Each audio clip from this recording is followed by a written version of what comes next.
Hello and welcome to Hawk Mountain Sanctuary's Home Discovery Series. Today's program is Meet the Kestrel with Dr. J.F. Therrien, Hawk Mountain's Senior Scientist and Graduate Studies Director. Hello. My name is Jamie Dawson. I'm the Director of Education at Hawk Mountain Sanctuary, and we're so glad that you're joining us here today. Hawk Mountain is the world's very first refuge for birds of prey, and we continue to work hard to be leaders in raptor conservation, science, and education locally and globally around the world. Hawk Mountain is a private nonprofit, and membership is the lifeblood of our organization. To all of our members, a huge thank you for all of your continued support. And if you're joining us today and you're not a member, we hope that you consider becoming one in the future. Hawk Mountain hopes that everyone remains safe and healthy during this time of COVID crisis. And we are so excited to offer our community a variety of free virtual programming. As always, Hawk Mountain greatly appreciates any donations. Just so everyone is aware, today's program is being recorded, and then the video will be accessible on Hawk Mountain's YouTube channel. We also have a link on our website directly connecting you to our YouTube channel. At any time throughout today's program, viewers may submit questions through the Q&A feature on the Zoom platform. We've designated time at the end of the program to take some questions from the audience. And did you know that Hawk Mountain Sanctuary has designated 2020 as the year of the Kestrel? It's true. And we are so excited that JF is joining us today to introduce us to the American Kestrel. We're going to learn all about the exciting research that JF has been working on with Kestrels through Hawk Mountain Sanctuary. And then we are going to take a peek inside the hidden world of the Kestrel Nest Box and watch the first moments of life of a Kestrel hatchling through real video footage from our webcam, which is part of our long-term Kestrel Nest Box monitoring project at Hawk Mountain. And then, as if that wasn't enough, we're going to explore our free Kestrel Webcam Curriculum that is designed for elementary age students as well as middle school students. And this curriculum is aligned with Pennsylvania Common Core standards as well as next generation science standards. And we can talk more about that later in the program. So, JF, you are Hawk Mountain's Senior Scientist and Graduate Studies Director. And I have to say that it sounds like you have a really cool job. You get paid to study these amazing raptors all around the world. So how did you become involved in the field of raptor science?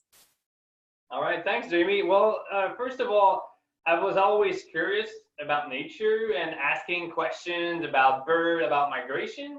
And then I was lucky enough that during my bachelor degree, I was born in Canada. I did a bachelor degree in Canada. I did an internship here at Hawk Mountain. So I came down as an academic intern and then just kept on going after that. You just get hooked, and then I went and did a master and a PhD back in Canada, and I was back as research staff 9 years ago. Wow, thanks for sharing that. So what is your most favorite part about your job at Hawk Mountain? Well, that's an easy question because I actually like the diversity of things that you could do. I love preparing new research projects and thinking about the question we're going to ask. And I love analyzing the data and writing scientific papers.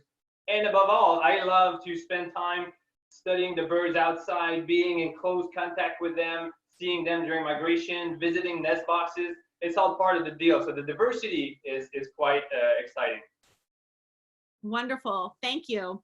So JF, we know that 2020 is the year of the Kestrel.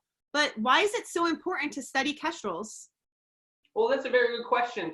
Like every raptor species, studying the top predators allows us to understand what is going on in an environment. So if the raptors are doing fine, several species of raptors are doing fine, it means that the ecosystem supporting them is doing fine. When we keep track of all of them and see if there's one species that's not doing that fine, well, it kind of rings an alarm bell saying that there might be something going on in the ecosystem that needs our attention. That's the case with the American Kestrel. We've been monitoring Kestrel for several years. now the Kestrel is undergoing a decline, and we need to figure out what is causing the decline. All right. Well, I think we are all looking forward to your presentation. Let's learn more about the research that you are doing at Hawk Mountain about the American Kestrel. Sure. Well, let me share my screen then.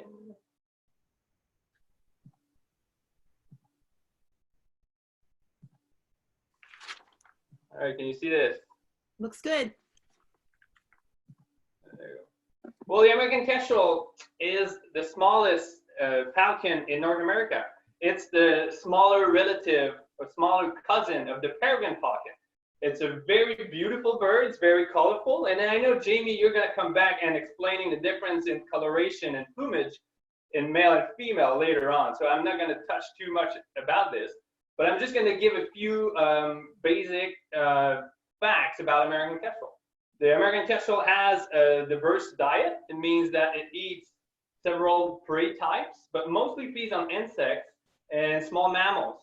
Some small birds, some lizards as well will be in the diet, but most of it is insects and small mammals. The American Kestrel in Pennsylvania, where we are right now, is a partial migrant. It means that some of the birds, some of the American Kestrel migrate in the wintertime to go down south and come back in the spring. But some individual actually stay here year-round, so that's a partial migrant. The actual range of the American Kestrel is all the way from Alaska all the way down to Tierra del Fuego, which is the southernmost point in South America in Argentina. So it's a huge range that the American Kestrel offers.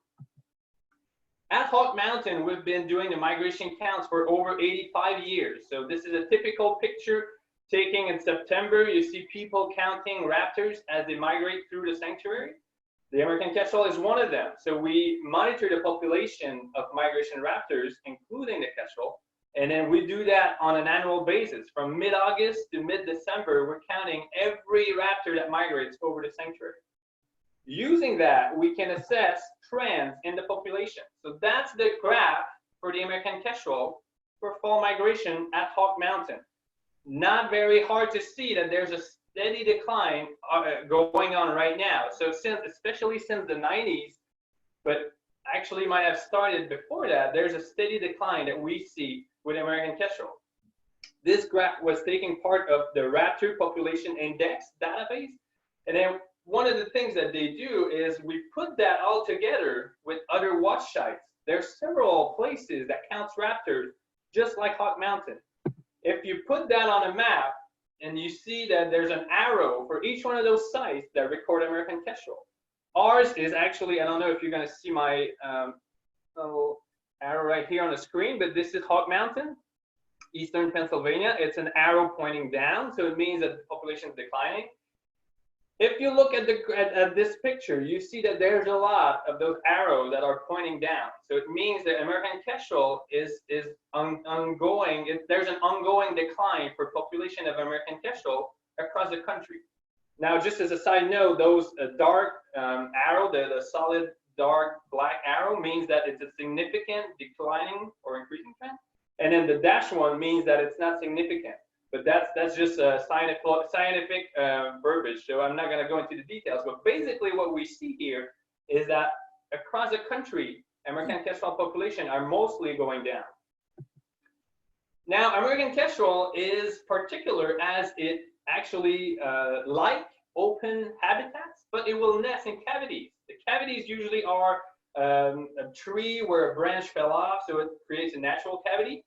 And then they're going to use cavity that are actually dug by woodpeckers. So they're going to use natural cavity, but they will also use quite well the man-made nest boxes, which are just a little bigger than the nest box that most people are used to see. But so Hawk Mountain has been erecting nest boxes around the sanctuary since 1954. That makes it the world's longest running nest box program for the American Kestrel.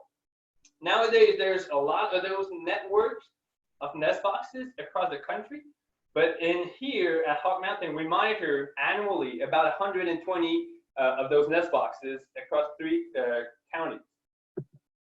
And this is a typical picture. Why it's important to put those Kestrel nest box is because their habitat for Kestrel, they don't have as many opportunity to nest as before. So all the dead trees that people have on their lawn, their property, most of them, we take them down just because of security reasons, just so it doesn't create a hazard for humans. But at the same time, American Kestrel are losing some of their critical habitat, which is a place to nest. So by providing a nest box such as this one, you see that both male and female are actually going to the box. They're probably feeding chicks when that picture was taken. And then this is what we do. We monitor those nest boxes to assess their occupancy. We want to know if the occupancy means that if they are used or not. We want to know the reproductive success. So how many chicks were produced and were they successful at raising chicks all the way to the point that they actually leave the nest box. We're measuring clutch size, which is the maximum number of eggs that were laid. We use the nest boxes as well to assess the diet of the American Kestrel. The American Kestrel you can study them by direct observation, seeing what the adults are bringing back to the nest to feed the chicks, or you can look at the pellets that they leave behind in the nest boxes. We use this monitoring program as well to assess habitat use, so we can tell which boxes is used in most of the years, and then what habitat are those boxes in. And we measure as well the timing of breeding. So if not all Kestrel nest at the same time, so some of them are early, some of them are late in the season, and then we can correlate and tell and see if Kestrel that breed early on have a better reproductive success. Are they producing more young than the one that breed later? And now with all the whole question about climate change, is that going to affect the timing of breeding? Are Kestrel going to nest earlier in the season compared to 10 years ago, 20 years ago? So we have the capacity with the nest boxes to do that. And I'll come back to that later, but we ban all the chicks that are produced in the nest box, and we try to ban most of the adults. And with that, we can assess survival rate. So it means how many of them survive to the next year, and so on. And we can calculate the survival rate on an annual basis.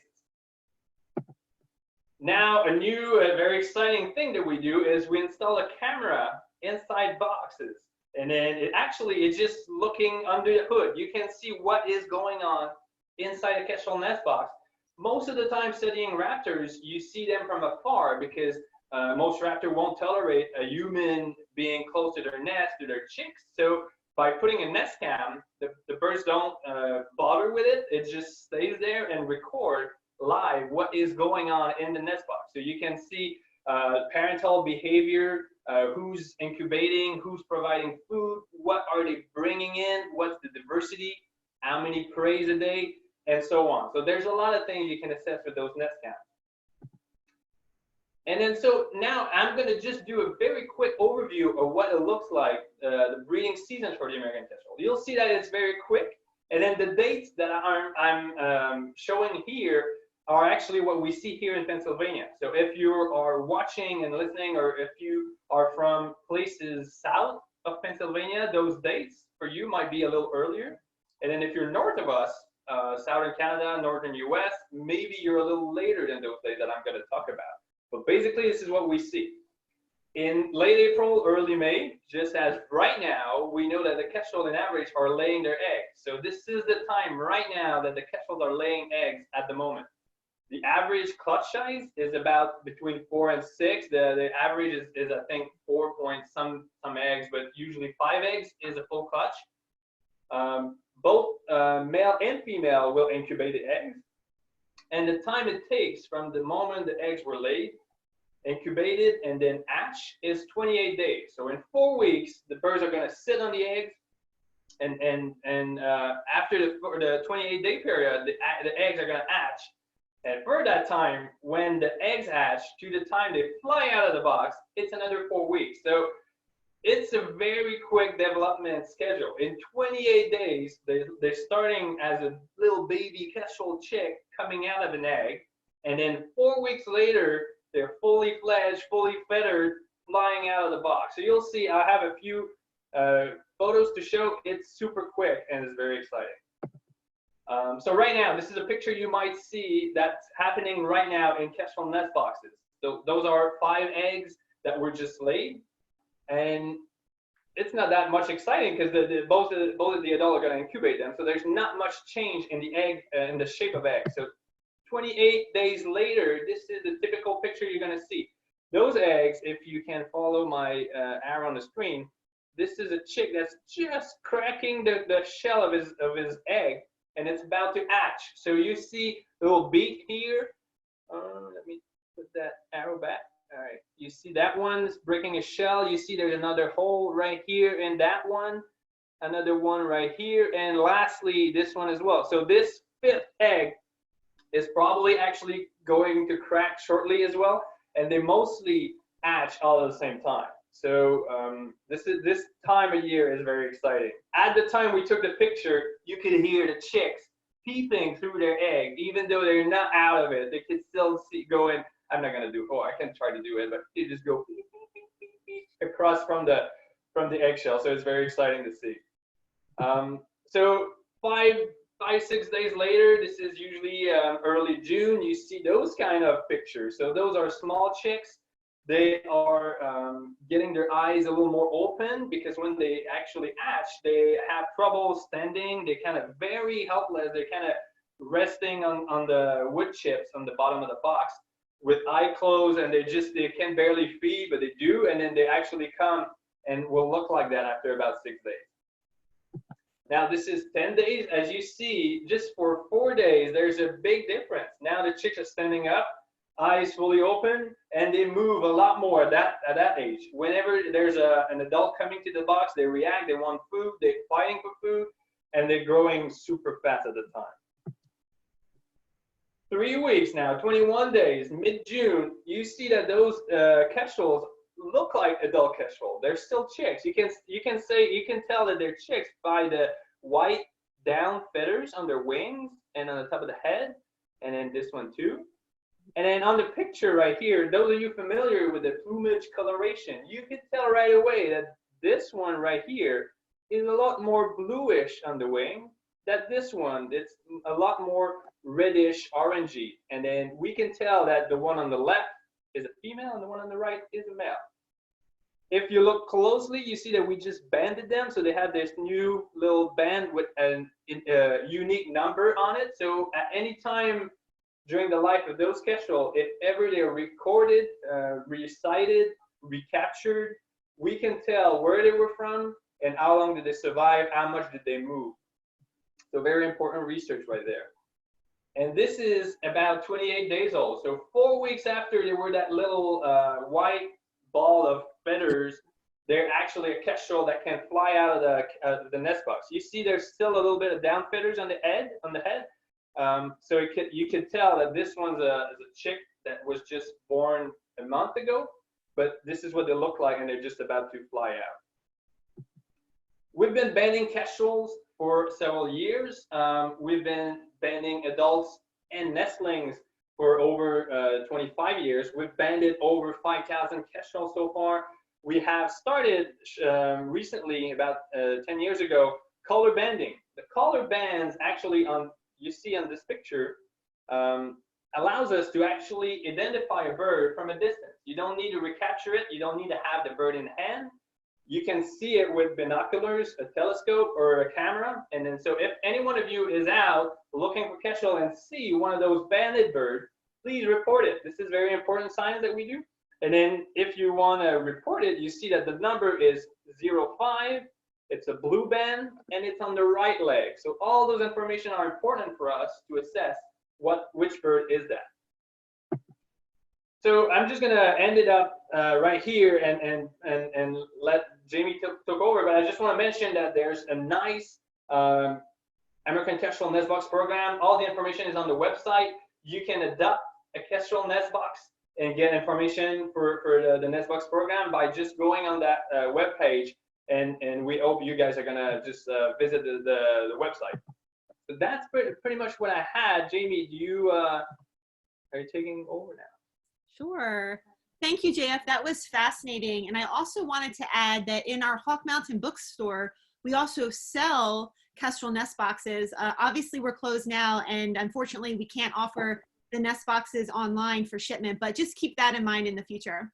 So I wanted to talk about some Kestrel adaptations before we view some of the webcam footage. So like all falcons, Kestrels have this body design that allows them to be really fast flyers with excellent maneuverability. They have these sharp pointy wings and this long narrow tail for really fast speed, and makes them especially efficient at zipping through the air and catching other flighted predators while they are flying.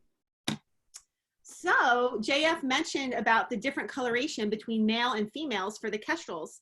And so that is an example of sexual dimorphism, meaning that you can tell the gender based on varying differences in their external appearance.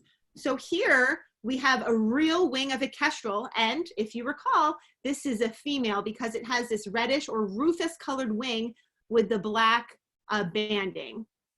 And then here in my other hand, this is the wing of a male Kestrel, and you can see it's kind of a slate blue, a grayish blue. So that's a big difference to tell the male and female. There's also another example of sexual dimorphism in the tails of the Kestrel.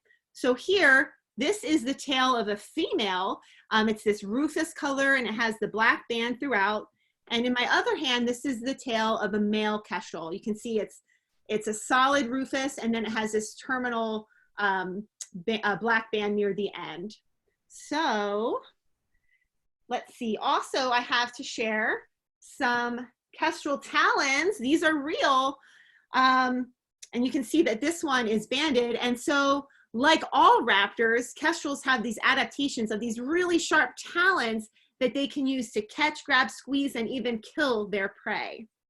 However, Kestrels, like all falcons, have another adaptation that allows them to kill their prey in another way, and it's on their beak. I don't know if you can see it here, but all falcons have this, it's called a tomial tooth, and it's not a real tooth. Raptors don't have teeth, they have a beak, but it's this pointed notch. It's this point right about where my finger is on the upper mandible, and that allows them to actually very quickly and efficiently sever the vertebrae or the spinal cord of their prey. And they can even do that while they're in flight flying. So another great adaptation for predators that hunt while in the air.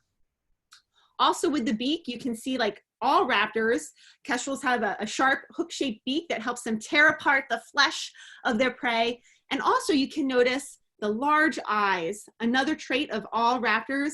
If you look at the size of the skull, the eyes take up a really large proportion of the space. And that really big eye is what allows raptors to have such keen vision. And certainly the Kestrel really relies on the sense of sight as a primary tool for finding their prey. And another adaptation for a diurnal or daytime predator, such as the Kestrel, is this brow ridge, which maybe you can see it right over the eye socket. So that serves to kind of shade the eye a little bit so they're not blinded by the sun when they're hunting. And the nighttime or nocturnal raptors, such as the owls, would not have that.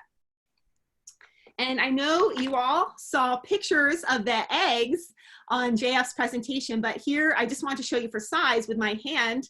You can see about the size of these Kestrel eggs. Okay, so now I'm going to share my screen and we're going to take a look at some of the Kestrel Nest Box webcam videos.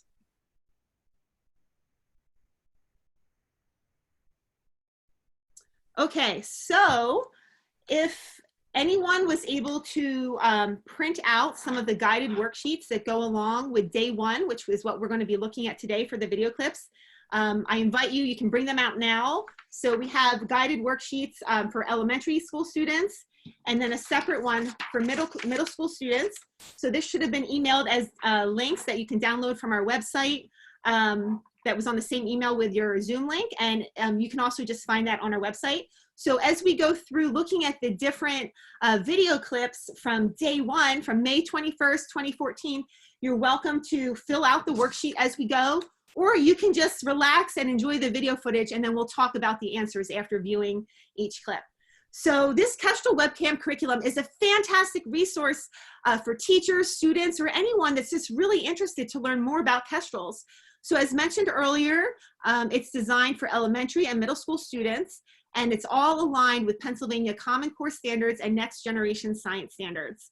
And all of those standards is on our website as well, so teachers can apply them. Okay. So we are starting with May 21st, and this curriculum is composed of 32 days of footage from inside a Kestrel Nest Box. So we learned with JF that 28 days is when it goes through the development. So with this entire curriculum, you're able to watch from hatching all the way till these little young Kestrels are ready to leave the nest box. But for today, we're just going to focus on day 1, which is comprised of 8 little video clips. And the video clips are short. They're about 30 seconds to a minute each. Okay, so video 1. As we watch this video clip, I'd like you to try to answer the following questions. And these are the questions that are on the accompanying worksheets. In this clip, what do you think the female Kestrel is doing, and why do you think she is doing this? Let's take a look.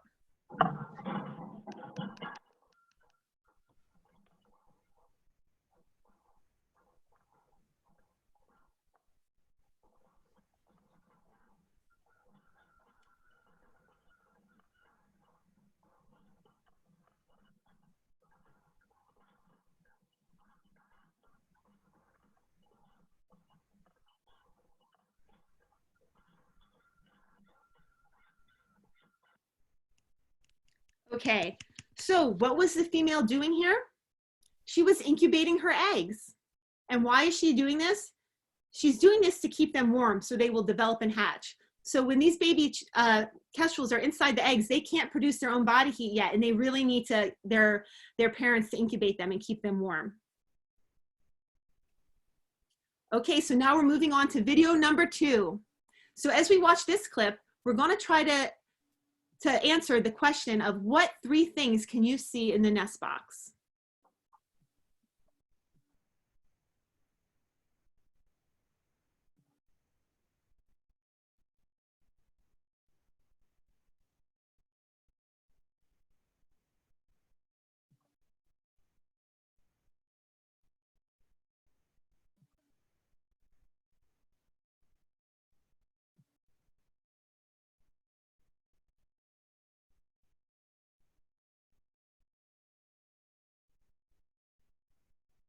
Okay, and we just saw a little bit of movement there at the end. So what things did you see in this nest box? Well, you may have seen the first chick that is hatched. You may see 4 other eggs, as well as the eggshell. Okay, moving on to video number 3. So as we watch this video, we're trying to answer these questions. What is the female feeding the chick?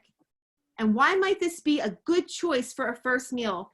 And when we look at this, this is opening scene on this video clip, we can tell that that is a female, because remember when we were talking about the wings, we know that that red rufous wing with the black bands is a female.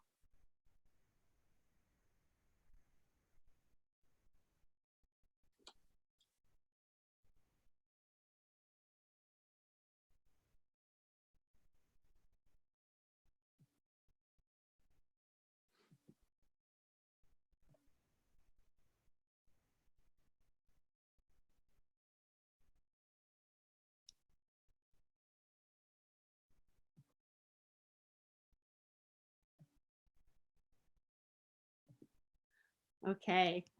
All right. So what do you think the female was feeding the chick? Could you tell? It was the remaining egg yolk from the egg it had just hatched from. And why is this a good choice for a first meal? Well, egg yolk is really high in protein, which is very nutritious for these young hatchlings. Okay, so this is video 4A. And so many of these different videos have several different other extended videos. So there's 4A, 4B, 4C. For today's program, we're just looking at 4A, but educators and teachers, if you're thinking of utilizing this in the future, there's lots of opportunities to extrapolate further on some of these lessons. Okay, so as we watch this video, we want to think about what 2 sounds do you hear and what are they doing by making these sounds. So if you haven't already have your audio turned up, you may want to turn it up to have a listen.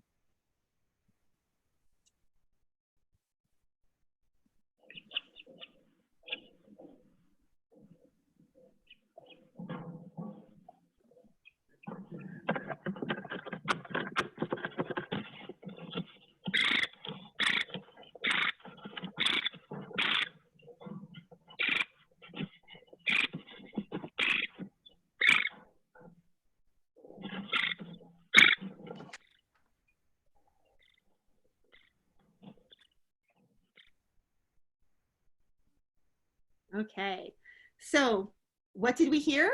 Well, one of the sounds we heard was the female, the mom, making a trilling sound, and the other sound we heard was the chick making peeps that JF did a wonderful impersonation of earlier as well. And what are they doing? They're communicating with each other. Okay, so now we are looking at video 5A, and again, video 5 has other extensions for further lessons if you're interested. Okay, so for this video clip, we want to be answering the question, how many chicks do we see in the nest now, and what is the female doing?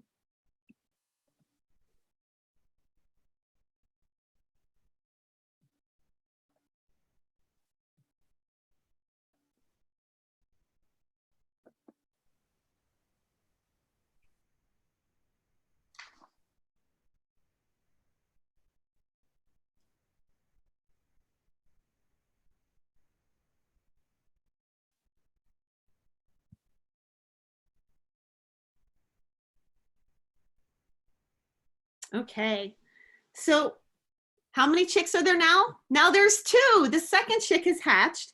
And what was the female doing? She was feeding the chicks. I don't know if you were able to tell what it was she was feeding them. It might have been difficult to see, but she was actually feeding them a rodent. Okay, so now we're moving on to videos 6A and 6B.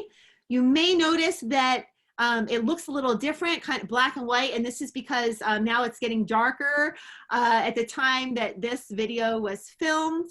And also, I just wanted to point out before we view the videos that you might notice these dark spots on the back of the kestrel. And would you say they almost look like eye spots?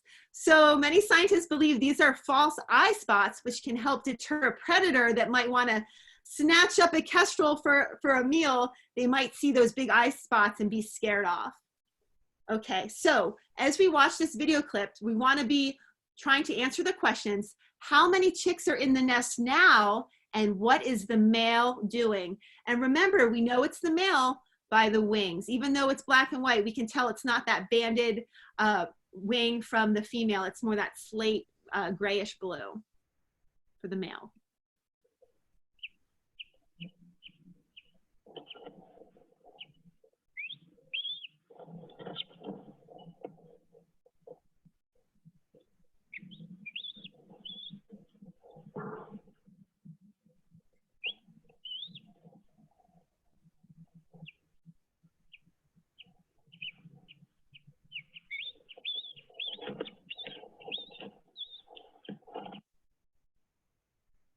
Okay, so now we'll look at the second video, video 6B.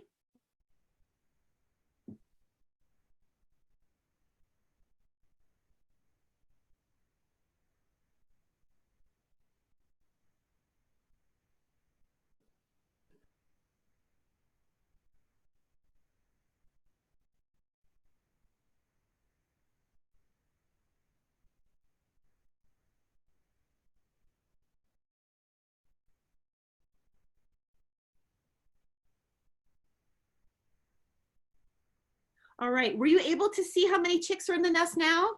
Now there are 3. And what was the male doing?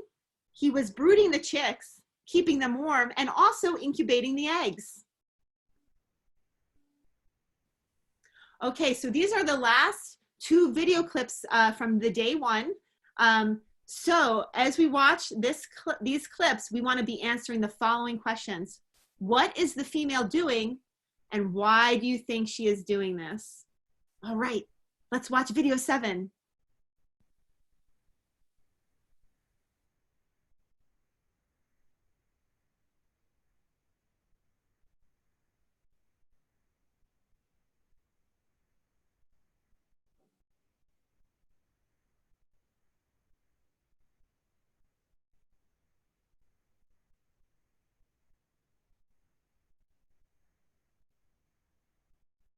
Okay, and now, oh, almost done.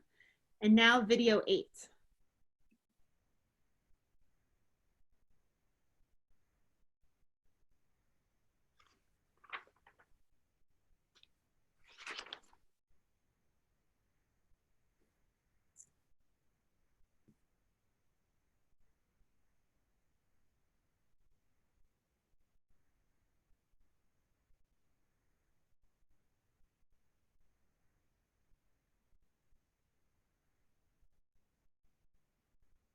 Okay, so what was the female doing in these videos?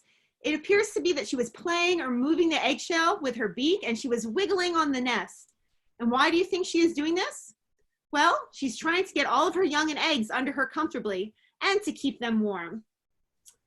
So let's see what we have next.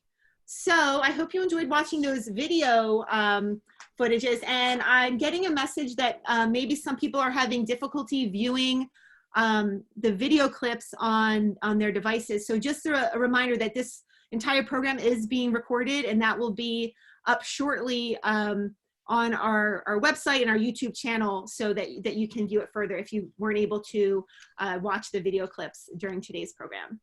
So this entire curriculum for the American Kestrel is available. It's a free resource. It's on our website. We really encourage you to utilize it. And this is the web page that you can find it on, American Kestrel Webcam Curriculum. And then you just come down here and you can download the supplemental materials, like all the guided worksheets for the different age groups, answer keys, the Pennsylvania Common Core standards, next generation science standards, and all that good stuff. Also, to access the video clips that you would be watching, in addition to answering the worksheets, is on this page of our website, the American Kestrel live webcam. And so the guided worksheets correlate to the 2014 video footage here. And then here we also have access to more recent video footage as well. Another resource we have that's free on our website, we have this wonderful coloring books. We have a variety of coloring books, but one specifically about the Kestrels. You just go under our puzzles and coloring books page, and you can download this. And that is the end of the presentation.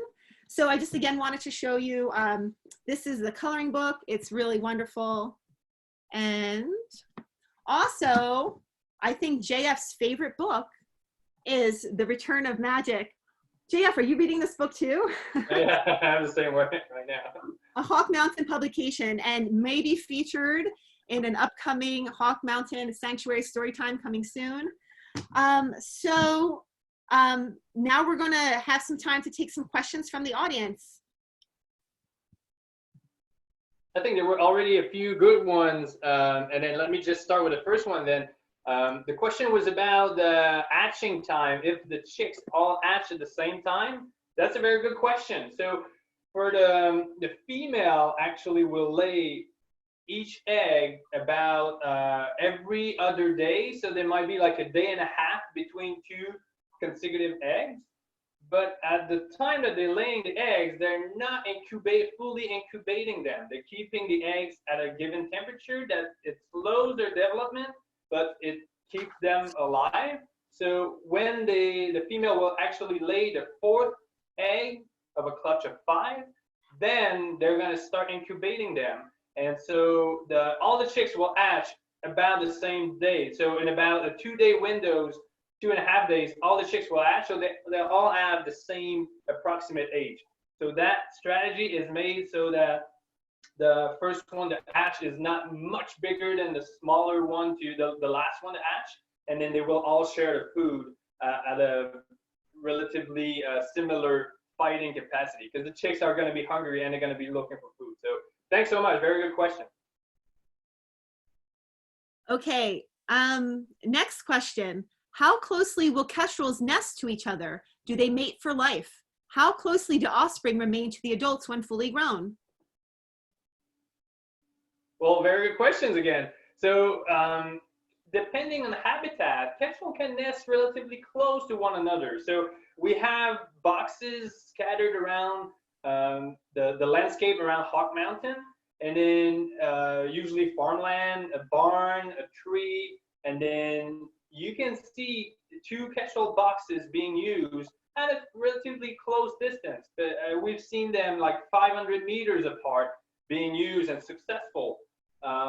However, they're going to defend a territory. So usually a kilometer apart or a kilometer and a half, about a mile apart will be what we usually see for two kestrel boxes to be successful. Do they mate for life? That's a very good question. So we see that some of the pairs will stay together for several years, and then all of a sudden one of the two, both or either the male or the female, will go missing, and then the remainder of the pair will have a new mate. And so we don't know if that one that disappeared has died or has immigrated somewhere else. So there's still some aspects of kestrel biology that we don't know the exact mating preferences, but we know that some of the pairs will stay for several consecutive years. And there was another part of the question. Oh, the parent, yeah. So the parents will feed the chicks outside of the box. So when the chicks leave the box, they call that branching, that time of year when the young kestrel, they can fly, they can eat, but they're not good enough hunters to feed and hunt on themselves. So they still rely on the parents to bring them food, and you'll hear them begging, you'll hear them asking or calling and screeching for food, and you'll see the parents delivering food to the chicks or calling them saying, oh, I got something. And then communication is very important at the time, and then all of the chicks will ask or beg for food until they're big enough and they're capable of hunting on their own. So that usually takes a few weeks. Some kestrels are quicker, some individual are quicker, faster learners than others. Of course, for young birds of prey, being able to hunt by themselves is a key thing to acquire. So as fast as they can, as possible, is a success. It's for success for survival rates, for their survival. So as fast as they can learn to hunt by themselves, usually between 4-8 weeks, in that window of time, they're going to be by themselves. Thanks, JF. Another question. What is the #1 reason for decline of kestrels, and what can we all do to help conserve the species? Very good question. So I was saying as an introduction that the kestrel is we're seeing declines in American kestrel, and the quick answer to that is it is not that easy. It's not just one reason. There's a combination of factors.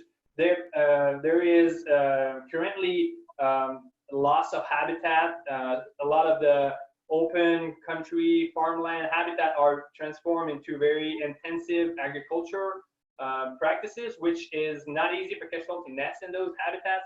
They are a lack of nesting holes and cavities, so the nesting place themselves, the bedroom as we would call, is going missing. So by providing nest boxes, we increase the potential for nesting. We see a lot of competition with exotic species such as starling, and we see as well predation affecting the kestrel. Bigger raptors will predate on kestrel. So all that together, and then you can add disease, all those kind of things add up to being a very tough situation for kestrel right now, and we're trying to reverse that. Thank you, JF. So we have a question about someone who has a kestrel nest box on their own property, and they've had successful nests 2 years ago, but a failed nest last year. They cleaned the box well this spring and added new wood chips. They saw a kestrel on it a month ago, but not since. What can they do to make their nest box more attractive? Well, you did the right thing. So by just maintaining a nest box, having it available is the best thing to do. it's you cannot force a Kestrel to go in. They're gonna settle and use it, hopefully in the coming weeks. Usually one of the two, the male will defend a territory trying to attract a female, and then it needs to be found, and maybe the former pair, one of them had died, or both of them, or they immigrated. So there's a new opportunity for a Kestrel pair, and hopefully that one's going to be used. But by just maintaining it, that's the best thing you can do right now. Thank you. Another question, what do Kestrels eat? And JF, can you also kind of comment as a follow-up how that can be very helpful for farmers?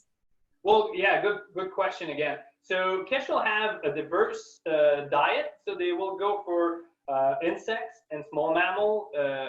Majority of their food is insects such as dragonfly, grasshoppers, and cicadas, and that kind of thing. And they also prey on small mammal, rodents. So as you were mentioning, for farmers, they call the Kestrel is called a farmer's friend because it reduces the population of those so-called pest species that feed on crops and make some damages. So by having Kestrels and Kestrel nest boxes on a farmland, it's actually helpful for farmers. Thank you. Man, there's so many wonderful questions, and I don't know that we'll have time for them all. It's that's the hardest part of these webinars, is selecting just the few questions you have time to answer. Do the hatchlings sometimes jump out of the nest before they can fly? It happens, but very rarely. It usually would happen if something disturbed the box. So if there's a predator trying to get in, they might feel threatened and try and jump out. But having said that, they're going to try not to avoid to do it, because a Kestrel that can't fly out of a nest box is a very, very vulnerable Kestrel. They're on the ground and they are very vulnerable. The Kestrels survive and rely on its fast flying capacity. So if it's not capable of flying, it's in big trouble. Okay, thank you. So on the map JF showed with the arrows, what is the location west of Hawk Mountain that showed a partial increase? That's a very good question. I would need to go back, and I don't want to say things without knowing, because I need to figure which arrow it is. But so that arrow is actually non-significant. So it means it seems to be showing some sort of an increasing trend, but it's not significant. In scientific terms, that means it could still be a stable or a zero population trend. So neither increasing or decreasing. So of course, the role of scientists is to put all that together. Of course, we're not studying birds or chemical reactants in the lab that everything's controlled. Those are wild population, wild birds. So there's a lot what we call noise in the data. But by putting all that together, we have a broader, bigger picture. So by putting all those watch eyes together, you see the trend that comes out. So even if some of the arrows are pointing out, seem to be pointing up, most of them are pointing down. Right. Okay, we have a question about the banding. After you put a band around the chick's foot, will the female and male birds notice human scent? No, I mean, not that it's gonna border them at all. So Kestrels have not that much of a well-developed smelling sense, and they're not like mammals that if you go and visit a Kestrel box or and touch babies, the parents will smell something different. Kestrel actually don't rely on their smelling sense that much. So just putting a band, we've never seen an abandoned band following it. Thank you, JF. And we have time for one more question, and it's a personal question for Dr. JF Therrien. Perhaps the question is stemming from your exotic accent. The question is, where are you from, Dr. Therrien? Well, I grew up not that far from here, but north of here. So if you can look at a map and see where the Kestrel from Pennsylvania might be coming from in the fall, you go up and then you just cross the border into Canada, and then you get into the French part of Canada, which is Quebec. So I do carry my French accent, and it's not going anywhere. Well, we like it. We appreciate it. So I apologize, we don't have time to answer all the questions. So many wonderful questions. Thank you to our fantastic audience for joining us today. It really means the world to us. And we hope that you enjoyed learning more about the Kestrels, and we hope that you take actions to help protect them. And sincere apologies to those of you who weren't able to view the video clips during this webinar. However, you can view these video clips anytime you want from our website. Just, on our website, just search for the Kestrel Webcam, and you can view them at your leisure. In addition, you can download the worksheets if you want to ask yourself these questions as we go through it. And also, everyone will be receiving an email with a link to the recorded webinar, which will be on our YouTube channel. So thank you, JF, for sharing your fantastic knowledge with us about the Kestrels. And again, thanks to our audience. Stay tuned. We have a lot more virtual programs coming soon. So this Friday, May 1st, we have Golden Eagles in your virtual classroom with special guests from Montana. That will be a wonderful program, and we'll also learn about some curriculum then. That's this Friday at 4 p.m. This Sunday, May 3rd, we have Rachel Carson, Inspiration, Legacy, and Challenge at 2 p.m. Then next Wednesday, we have Migration Madness with our very own Ridge Talk Rachel. You know that's going to be a fun program. And that's at 1 o'clock next Wednesday. And then the following Saturday, May 9th, we have Digging for Answers, Uncovering Mysteries of the Florida Burrowing Owl with Zoe Bonerbo, a former Hawk Mountain trainee, and I believe JF will be joining us for that program as well. So thank you all so much. We hope to see you again soon, and bye for now.